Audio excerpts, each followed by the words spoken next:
Hi guys. Yeah. Nimeshatoka Marsabit Plaza.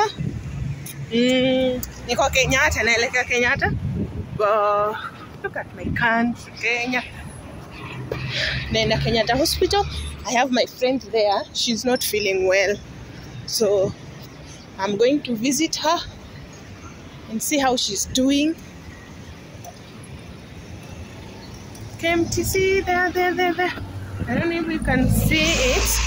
Let me pull it closer. Yeah. Hey, my phone is running out of space. I'm about to upload. I'll just upload right now.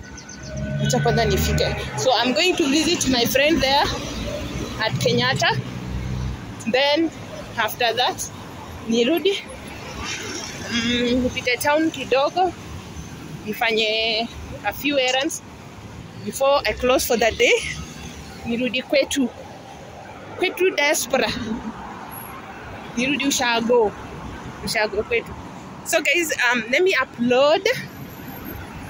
Wow, this is Nairobi Hospital. Nikapa stage ya Kenyatta. Ngong Road bado. Hii sijapotea leo. So Nairobi Hospital kubwa. Alafu Kenyatta Hospital iko hii side. This other side. Opposite. They are just opposite each other. KMTC, Nairobi Hospital, Kenyatta, just opposite each other. So let me go and see my friend. She's not feeling well. We'll catch up later. If I'll be able to take some photos there, some videos there, well and good. If I can't, then again it's still okay. Okay, see you guys. Toodles.